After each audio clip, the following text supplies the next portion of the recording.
What's going on, everybody? This is going to be kind of my first TFT guide video. I really wouldn't call it a guide video for TFT, more or less a kind of overview of Tactics.tools. I think Tactics.tools is probably one of the best websites you can really utilize when it comes to overall TFT knowledge aggregation. I think there's a ton of information that you can look at here on Tactics.tools, sometimes almost too much. And that's kind of why I want to walk through some things that I personally utilize when I'm playing ranked games. Now, if you don't know who I am, this actually brings us into one of the first pieces of Tactics.tools that I like a lot. It's the search player. So you can look up some of our names. Here is mine. Now, I am on a little bit of a down bad streak right now. I was 286 just a couple days ago, and now I'm all the way down to 193 or something like that. Yeah, 92. So keep that in mind. I am a relatively high rated player. I peaked at 524. But this kind of gives you an idea of what you're doing, the good, the bad, and the ugly. Kind of where you're at, what units you like to utilize, what traits you utilize the most, what items you utilize the most, etc., etc. Now, some of this can be kind of misleading, considering like it's defaulted to last 50. And sometimes, realistically, your last 50 doesn't tell the whole story. Sometimes you really need to look at last 20 or last 100 or the whole of a patch. But I think the profile viewer on Tactics.tools is really, really helpful. If not even just for yourself, for other people. You can look up, let's say your favorite streamer is Soju or Robin Songs or whatever. You can look up their games on here and pull up their lobby information. You can see, what the end results were. I think there are better tools for some of this stuff. And I'll kind of go through like a list at the end of other websites and other things I probably recommend. But this is kind of like at least a starting point, utilizing this trait searcher. Now, the other big thing here that I like to really kind of hone in on when I'm playing is I like to come into top comps. Top comps, I think, is going to be probably the home of a lot of people here, as it gives you a lot of information very quickly in terms of what you should be playing or what high-rated players are playing. Now, I almost always will filter by Masters or GM+. You can filter by Diamond, Plat, Gold, but I think if you're looking for like positive meta information, things that you should be doing if you want to climb, I think you should look upwards rather than down, because people who are better than you generally are going to play boards that are better than yours, right? And so that's kind of at least how I'm viewing it. And that's why I personally always look either at Masters or GM. Oftentimes I try to look for GM information if there's a good enough aggregate of it. Basically, though, what you're looking at here is kind of twofold. It's a list of all the different comps that are commonly played and some information about them. I think the biggest thing you can look for is, okay, this is their naming scheme. Oftentimes it will tell you a good bit. If you're looking for a Samira comp, you look for Samira right here. Now you can look for the little pretty picture too, but that's just helpful. Their play rate, place, top 4, and win percentage, I think are really important to keep in mind, because this showcases how consistently a build is going to top 4, how much you're going to be contested, and how often it is that you'll win with this composition, right? So let's just dive into something.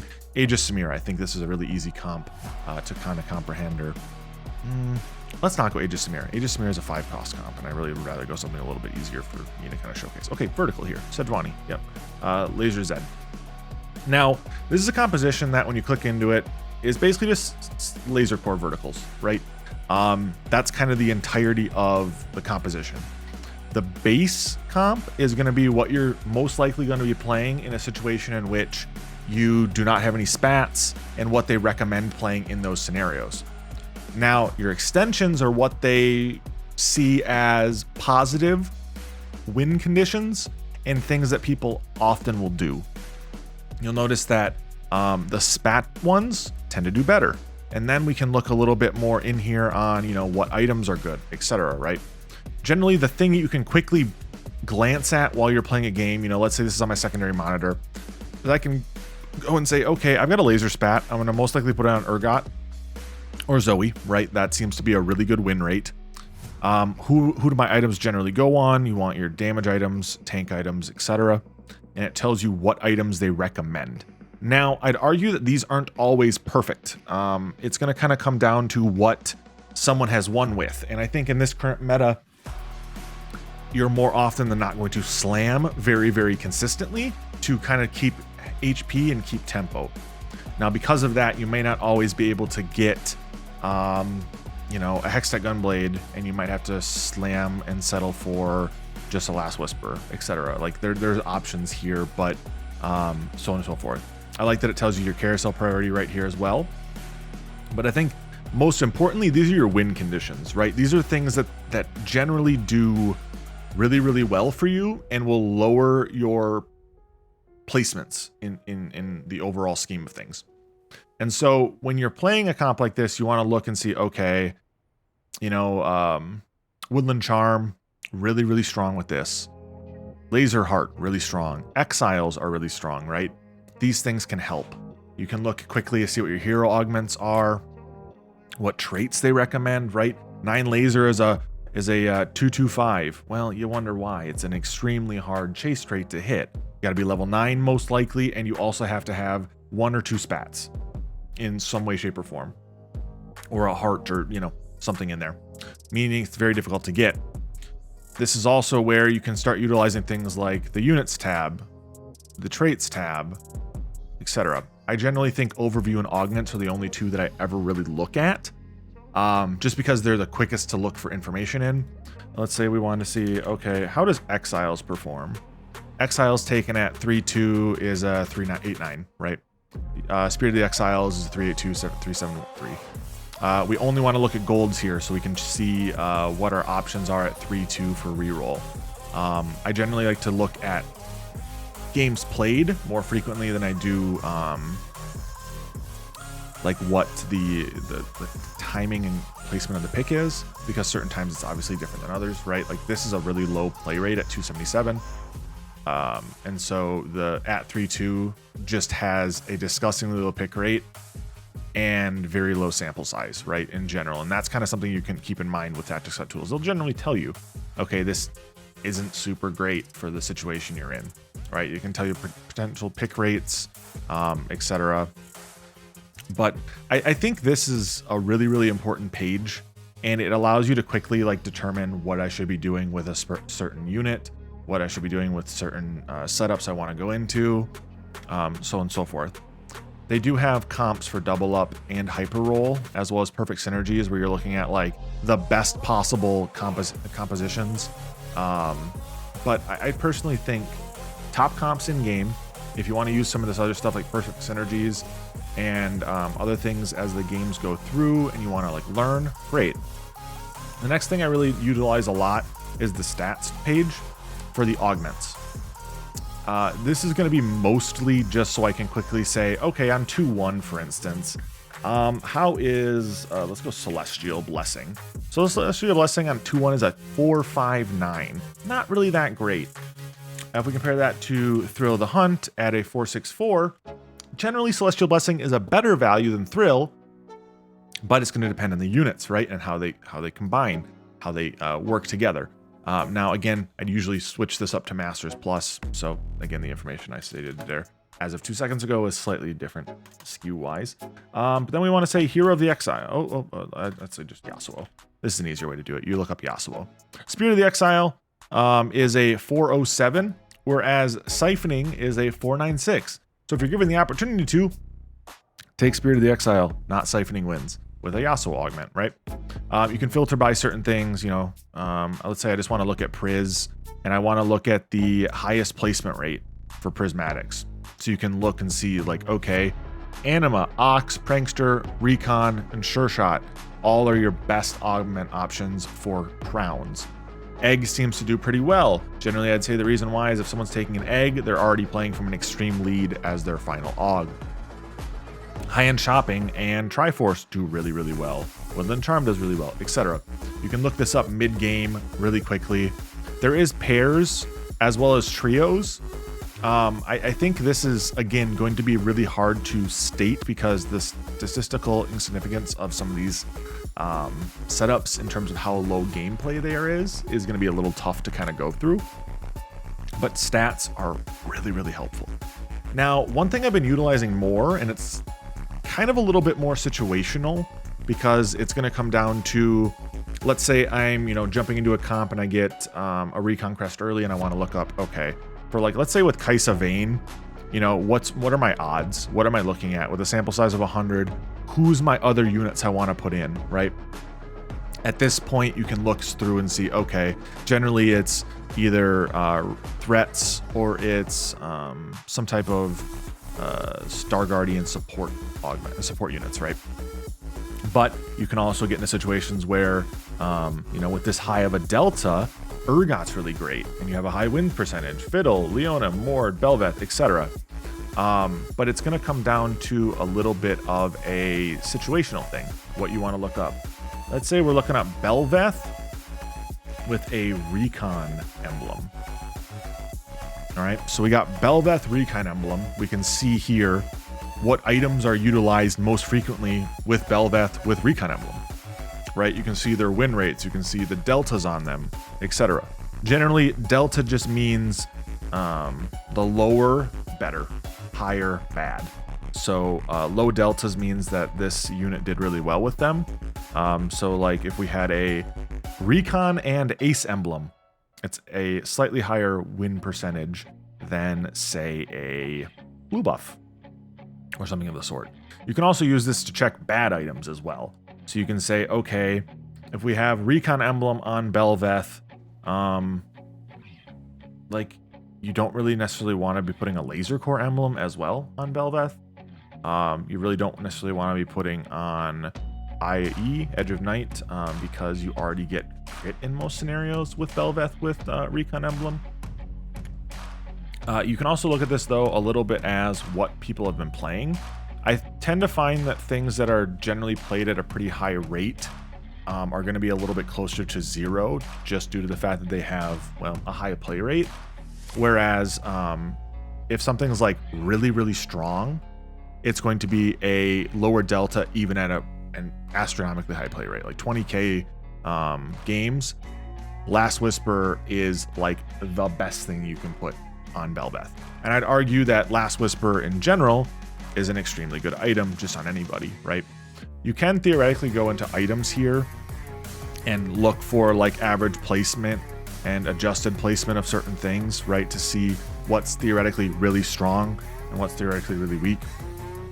But I'd again say this is going to be kind of something you take with a grain of salt, because it doesn't always necessarily tell you what works with it. That being said, I like looking sometimes at, like, say I want to look for my Radiant items or like an Ornn item.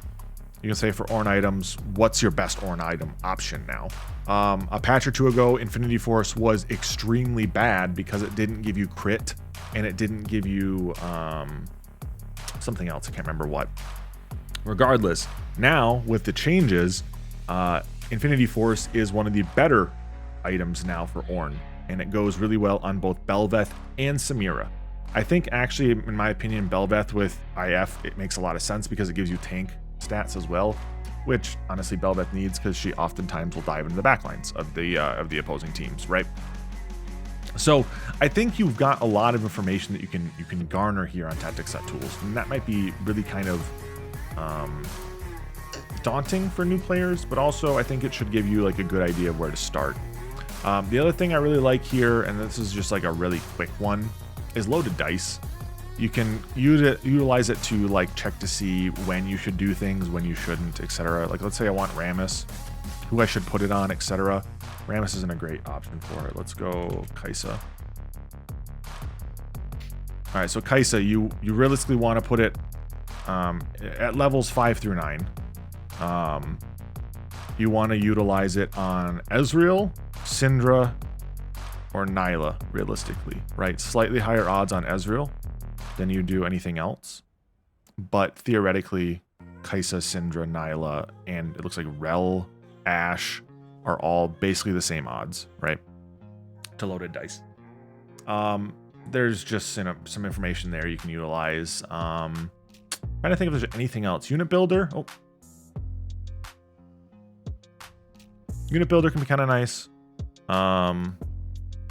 You can look in here and like go, okay, with these items, what are the stats like? What are they looking like? I don't think it's super helpful, but it can be usable. And then there's Team Builder, which allows you to do a similar thing on a full team. You know, you can go by name, by origin, by class. and go through and kind of talk about any individual things. If you guys want to deep dive on any individual parts of Tactics.tools, let me know. I think there's a lot of good opportunities to learn on here, and even I haven't gone through every single thing and gone through and found every nook and cranny. There's things that are only available to Patreon members, if I recall correctly, that eventually get dropped to the live website to everyone. But that's also going to be one of those things where it kind of depends what you're looking for. I would also say there's a couple other websites and things that I would recommend. Mobalytics. Hold on here. I'm going to pull them all up on another monitor just so I don't have any like weird pop-ups. But so Mobalytics I think is really nice. It has a web app and as well as a downloadable application that also has an overlay. Blitz.gg for TFT has some really good information. And then Meta TFT has some good information as well. So Meta TFT has an app, Blitz.gg has an app for TFT, and so does Mobalytics. These all are application based. I don't hate them. I will recommend though, like being careful on what you look at, and being careful on what you're utilizing. It's generally not worth the money to pay for like the primary, the premium tiers and premium options. To my knowledge, the only one that has like a VOD library like this is Meta TFT, and I really think this is really good if you want to learn from someone else who's better than you, etc. Let's say you really want to look for Aphelios games, and then that's really it. We're only looking for Aphelios. You can then go in here and look and watch Becca play a game with Aphelios that she top 4'd in. You know, so on and so forth. I think you can even search by language spoken or country of origin. So like you can look for only people who speak English predominantly, Spanish predominantly, etc., etc. Each one though has like slightly different info available. I would recommend just like finding a tool that works for you. I think personally Tactics.tools is probably the best option on the market currently. Just in terms of overall usability, it's really solid. But on top of that, it just has tons and tons and tons of information always available. So if this video helped you guys out, please leave a like and subscribe. It helps me out a ton. I'm going to start dropping some more content here soon. Things such as leveling guides, things such as composition guides, etc. Going forward. I've kind of hit a plateau to the point where like I don't really want to grind the ladder as much right now, just because I think it's honestly getting to be kind of a bad obsession to just jump on every day and only grind ladder, because I'm not really doing anything that I enjoyed doing previously for YouTube and content creation in general. I'm not teaching, I'm not showcasing what you can do to get better. So I might try to go through and maybe like do a video on how I have started to do VOD reviews, of other people. I might do a VOD review and critique of something of my own self one of these times. We'll kind of see. If you have anything that you guys want to see, drop it in the comments below. Jump in my Discord, let me know. I've kind of got a list already, but I just need to start doing them. So yeah, that's kind of that. Hope you guys enjoyed this. If you have any questions, as always, feel free to drop them below, and catch you guys next time. Peace.